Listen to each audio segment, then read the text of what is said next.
আসসালামু আলাইকুম। আমি আজকে আছি আইইবিতে, ইনস্টিটিউট অফ ইঞ্জিনিয়ার্স বাংলাদেশ। আমরা ইঞ্জিনিয়ারিং নিয়ে ভাবি। আমরা ভাবি দেশে প্রযুক্তি এবং ইঞ্জিনিয়ারিং যদি ডেভেলপ করে তাহলে দেশ উন্নত করবে। তো এই বিষয়ে আমার সঙ্গে একজন এক্সপার্ট রয়েছেন, এক্সপার্ট ইঞ্জিনিয়ার। উনি খুবই দেশপ্রেমিক লোক, দেশপ্রেমিক ইঞ্জিনিয়ার বলতে পারেন। উনি অনেক দেশে কাজ করেছেন। আমরা ওনার থেকেই শুনবো গ্র্যাজুয়ালি। তো আমরা জানতে চাই আপনার সংক্ষিপ্ত পরিচয় বলবেন। ধন্যবাদ ইঞ্জিনিয়ার হামিদ, তোমার সুন্দর চিন্তা ভাবনার জন্য। আসলে তুমি যেভাবে চিন্তা করো আমিও সেভাবেই চিন্তা করি। আসলে at the end of the day দেশটা কিন্তু আমাদের, আর আমাদের কাজটা কিন্তু অন্যরা করে দেবে না। রাইট। আমাদের কাজটা আমাদের করতে হবে। ইঞ্জিনিয়ারদের কাজ ইঞ্জিনিয়াররা করবে, ডাক্তারদের কাজ ডাক্তাররা করবে, আমাদের শ্রমিক ভাইদের কাজ শ্রমিক ভাইরা করবেন, রাজনীতিবিদরা রাজনীতির কাজটা করবেন। আমার কাজটা অন্য করে দেবে না। এক। দুই নম্বর, সময়ের চাহিদা। এক একটা সময় এক একটা চাহিদা থাকে আর কি। এই সময়ের চাহিদার কিন্তু পূরণটা আমাদেরকে করতে হবে। রাইট। আমার সময়ের চাহিদা কিন্তু আমি পরবর্তী প্রজন্মের উপরে আমি ফেলে রেখে যেতে পারবো না। রাইট। এই জন্য আবার আমাদের পিছনে যারা ছিলেন আগেকার আমলে, আমাদের যাদের লিগেসি বহন করছি, তাদের সময়ের দায়িত্ব তারা পালন করে গেছেন। যদি না করে থাকেন তারা সময়ের কাছে দায়ী থাকবেন আর কি। এখনকার বর্তমান যে যুগ, যে জামানা, এইসব পৃথিবী কিন্তু খুবই আমরা একটা ডাইনামিক সোসাইটিতে বসবাস করতেছি। এই ডাইনামিক সোসাইটির সাথে আমাদের কিন্তু তাল মিলিয়ে চলতে হবে। এই জন্য আমাদের ইঞ্জিনিয়ার্স ইনস্টিটিউশন বাংলাদেশের কিন্তু একটা বড় ভূমিকা আছে আর কি। এই জন্য আমাদেরকে সেভাবে এভলিউশন করতে হবে, সময়ের সাথে আমাদের তাল মিলিয়ে চলতে হবে। আর একটা জিনিস সেটা হচ্ছে আমাদের ইঞ্জিনিয়ার্স প্রফেশন, এটা কিন্তু একটা গ্লোবাল প্রফেশন আর কি।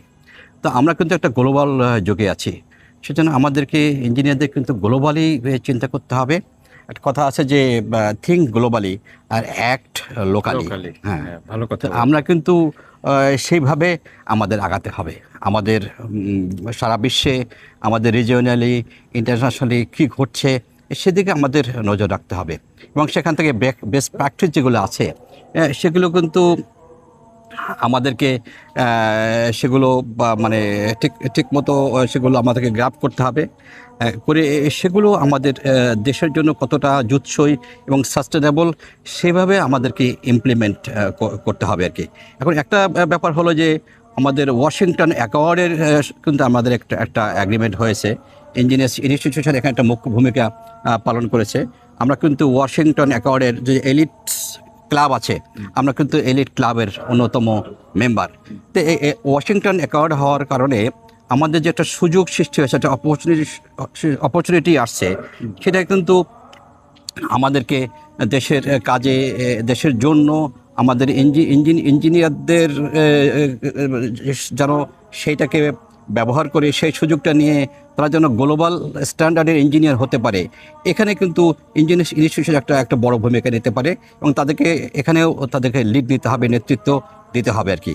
আমাদের ইঞ্জিনিয়ারদেরকে কিন্তু গ্লোবাল স্ট্যান্ডার্ড, ইন্টারন্যাশনাল স্ট্যান্ডার্ডে উন্নীত করতে হবে। সে দায়িত্ব কিন্তু ইঞ্জিনিয়ার্স ইনস্টিটিউশনের উপরে আর কি। ওই যাই হোক, আরেকটা বড় সমস্যা আমাদের দেশে, সেটা হলো যে আমাদের কিন্তু প্রশাসন, আমার বিদেশের যে চাকরি করার অভিজ্ঞতা থেকে বলছি, কিন্তু আমাদের ম্যানেজমেন্টের একটা বড় লুপ হোল হলো আমরা কিন্তু অবজেক্টিভ বেসড কাজ করি না। আমাদের ম্যানেজমেন্টরা কিন্তু অবজেক্টিভ বেসড না। আমাদের সিস্টেমের মধ্যে কিন্তু ট্রান্সপারেন্সি নাই, অ্যাকাউন্টেবিলিটি নাই। তা আমাদেরকে এমন সিস্টেম আমাদেরকে অ্যাডাপ্ট করতে হবে যার মধ্যে অ্যাকাউন্টেবিলিটি আছে, ট্রান্সপারেন্সি আছে, অবজেক্টিভ আছে। এবং অবজেক্টিভ এমন হবে আমাদের smart. Objective should be specific, measurable, achievable, realistic and time bound.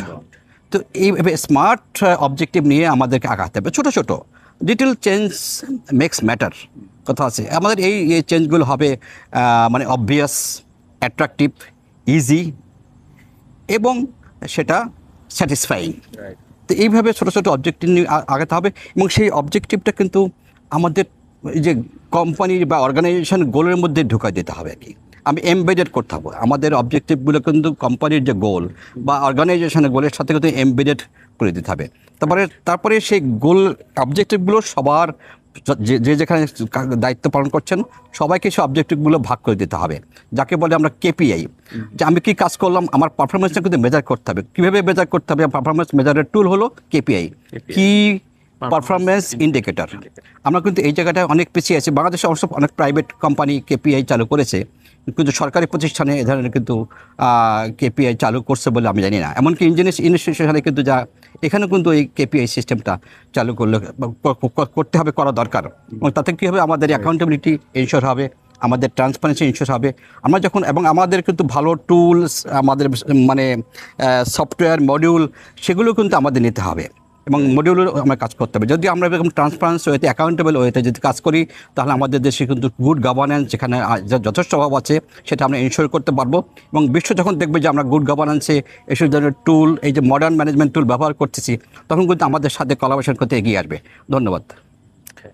অনেক সুন্দর বলেছেন। আমরা জানতে চাই যে বাংলাদেশে প্রযুক্তি এবং ইঞ্জিনিয়ারিংয়ে বিশ্ব মানের থেকে কেমন পিছিয়ে আছে, আমরা যদি একটা ছোটভাবে এক্সপ্রেস করতে চাই। এটা সত্য স্বীকার করতে হবে, আমরা অনেকটা পিছিয়ে আছি। এটা কিন্তু কতটা পিছিয়ে আছি, এটা কিন্তু আমাদের মেজার করতে হবে। ধরুন, ইঞ্জিনিয়ার্স ইনস্টিটিউশন 1948-এ স্থাপিত হয়েছে, এটা হয়েছে এখন হয়েছে 2026। আমাদের মনে হয় অনেকটা সময় আছে, আমাদের কিন্তু একটা পারফরমেন্স অডিট করতে হবে। আমরা অডিট করলে বুঝতে পারবো যে আমরা কোথায় আছি। সেটা আমরা যদি অডিট করতে না পারি, আজকাল কিন্তু অনেক রকম অডিট হয়। সেটা হলো আইএসও অডিট হতে পারে। আমরা যদি আইএসও যদি অডিটের স্ট্যান্ডার্ড ধরি, তাহলে আমরা সে অডিট করে আমরা একটা করার পরে আমি একটা গ্যাপ অ্যানালিসিস করতে পারবো আর কি। Very very important gap analysis. আমি কতটা পিছিয়ে আছি বা আমাদের কতটা আগানো উচিত ছিল, যাকে বলে বেঞ্চ মার্কিং। তখন তো একটা আমরা অডিট যখন করি, আমরা আমাদের গ্যাপটা বুঝতে পারবো, আমরা কতটা পিছনে আছি তখন বুঝতে পারবো, এবং সেখান থেকে আমার একটা বেঞ্চ মার্কিং আমরা সেট করতে পারবো আর কি। তো এই বিষয়গুলো আমাদের কিন্তু এখন সময়ের দাবি।